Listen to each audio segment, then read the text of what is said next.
नमस्कार, स्वागत है आपका। आप देख रहे हैं प्राइम टाइम एक्सक्लूसिव। मैं हूं आपके साथ आशा झा। और आज हुमायूं ऐसे की बात, बंगाल की ये नई जोड़ी जो सामने आई है और ये जोड़ी 2026 बंगाल चुनाव में कितनी अहम होगी, ये जानने से पहले आज बंगाल में चंदे के नाम पर चुनावी धंधा कैसे फल फूल रहा है, इसकी सनसनीखेज तस्वीर आपको दिखाते हैं। हुमायूं कबीर के जहरीले बयानों का असर यह हुआ कि बाबरी मस्जिद के नाम पर नोटों की बरसात हो गई, जिसे अंधाधुंध दोनों हाथों से समेटने में जुटे हैं हुमायूं कबीर।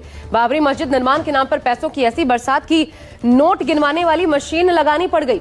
आप तस्वीरें देखकर चौंक जाएंगे। कोई ट्रस्ट नहीं, कोई मैनेजमेंट टीम नहीं, नोट उड़ाए जा रहे हैं और उन नोटों का बंडल बना बनाकर अपने घर में समेट रहे हैं हुमायूं कबीर। और इस उत्साह में ऐसा बयान दे डाला जिस पर सियासी युद्ध छिड़ गया। हुमायूं कबीर का कहना है कि बंगाल की 37% अल्पसंख्यक आबादी को वो बाबरी मस्जिद बनने के बाद 40% बना देंगे। जो बंगाल में 37% अल्पसंख्यक आबादी है उसे 40% कर देंगे और कोई ऐसा माई का लाल नहीं जो उन्हें रोक सके। तो क्या पैसों के दम पर बंगाल में धर्म परिवर्तन की साजिश रच रहे हैं हुमायूं कबीर? आखिर बंगाल में चुनाव के पहले कौन सी सियासत परवान चढ़ रही है, देखिए।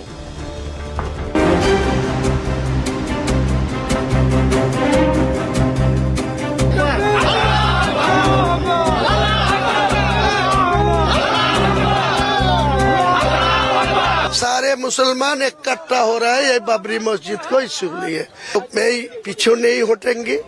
मुर्शिदाबाद में हुमायूं कबीर ने बाबरी की तर्ज पर मस्जिद की नींव क्या रखी, वो आसमान में उड़ने लगी है। हुमायूं कबीर अब सीधे ममता बनर्जी को चुनौती दे रही, जिन ममता बनर्जी ने उन्हें सहारा दिया, उन्हें विधायक बनाया। हुमायूं कबीर उन्हीं ममता बनर्जी को अब आंख दिखा रहे हैं। सवाल उठ रहा है कि आखिर हुमायूं कबीर में इतनी हिम्मत आई कहां से? हुमायूं कबीर क्यों ममता बनर्जी को चुनौती दे रहे हैं? इसकी पूरी कहानी छिपी है 6 दिसंबर और इसके बाद आई कुछ तस्वीरों में। पहली तस्वीर 6 दिसंबर की है। हुमायूं कबीर ने मुर्शिदाबाद के बेलडागा में बाबरी के नाम पर मस्जिद निर्माण की नींव रखी। इस दौरान करीब 2 लाख लोग अलग अलग जिलों से जुटे। कोई सिर पर ईंट लाता दिखा तो कोई ट्रैक्टर टेम्पो में ईंट लेकर आया। किसी ने सीमेंट की बोरियां दान में दी। हुमायूं कबीर को उम्मीद नहीं थी कि इतनी बड़ी तादाद में लोग यहां जुटेंगे। यह देखकर उनका हौसला बढ़ गया और वो मंच से ममता दीदी के खिलाफ झंडा बुलंद करने का नारा लगाने लगे।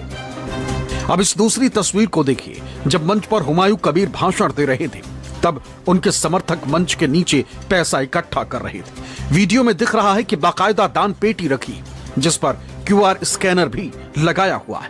वहीं जमीन पर नोट ही नोट बिखरे पड़े।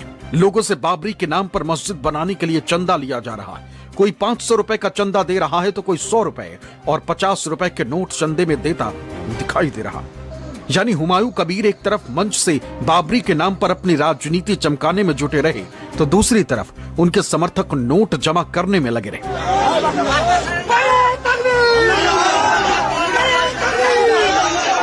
अब जो तस्वीर सामने आई है वो बेहद हैरान करने वाली। बाबरी के नाम पर इकट्ठा सारा चंदा मुर्शिदाबाद के रेजी नगर इलाके में हुमायूं कबीर के घर पर रखा गया और तस्वीरों में दिख रहा है कि चंदे में मिले नोट जमीन पर बिखरे और लोग गिनती करने में जुटे। जानकारी के मुताबिक कुल 11 बड़े ट्रंक नकदी से भरे और नोटों की गिनती के लिए 30 लोग दिन रात काम कर रहे हैं। हुमायूं कबीर के मुताबिक QR कोड स्कैन के जरिए अब तक करीब 93 लाख रुपए दान प्राप्त हुआ है। আমার ধর্মের প্রতি আমি আস্থাশীল, আপনাদের ধর্মের প্রতি শ্রদ্ধাশীল, তাই সকলে মিলে আমরা একসঙ্গে সম্প্রীতি রেখে বসবাস করি। আপনারা মন্দির করবেন, আমি মসজিদ করব, এটাই ভারতবর্ষের সংবিধান। बताया जा रहा है कि बाबरी के नाम पर हुमायूं कबीर के पास इतना चंदा इकट्ठा हो गया है कि उसकी गिनती हाथ से करना संभव नहीं रह गया। इसी वजह से हुमायूं कबीर के घर पर विशेष मनी काउंटिंग मशीन लगानी पड़ी जिससे लगातार नोटों की गिनती की जा रही। कितना नगद पैसा जमा हुआ उसका हिसाब अलग से लगाया जा रहा है। तस्वीरों से साफ है कि बाबरी के नाम पर हुमायूं कबीर माला माल हो गए। मुर्शिदाबाद में उमड़ी लोगों की भीड़ और फिर इतना पैसा चंदा में मिलने से उनकी हिम्मत इतनी बढ़ गई है कि वो इस मुहिम को पश्चिम बंगाल के दूसरे इलाकों में भी ले जाने की ठान बैठे। बताया जा रहा है कि बीरभूम और मालदा से भी बाबरी मस्जिद निर्माण को लेकर प्रस्ताव आने लगे। रामपुर हाट, सूरी और मालदा के कई लोग रेजी नगर पहुंचकर सीधे हुमायूं कबीर से बातचीत कर चुके हैं। हुमायूं कबीर ने कहा है कि बीरभूम और मालदा के प्रस्तावों पर भी गंभीरता से विचार किया जा रहा है। आने वाले दिनों में इस मुहिम को लेकर और भी बड़े ऐलान किए जा सकते हैं, मगर हुमायूं कबीर ने जो दावा किया है वो हैरान करने वाला है। हुमायूं कबीर ने कहा कि बंगाल की 90 मुस्लिम बहुल सीटों पर अपने विधायकों को जिताएंगे और अभी बंगाल में हम 37% हैं और बाबरी मस्जिद बनने के बाद 40% हो जाएंगे। এখানে 72 আছে, বাংলায় 37% আছে। যখন এটা কমপ্লিট করব সেদিন 40% এ পৌঁছাবো এবং করব কোনো শক্তি থাকলে আমাকে রুখে নেবে। हुमायूं कबीर के इस बयान से पश्चिम बंगाल का सियासी पारा चढ़ गया।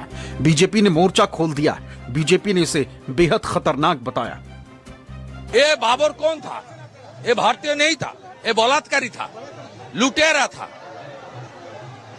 ये इसको नाम लेकर किया बिना इजाजत।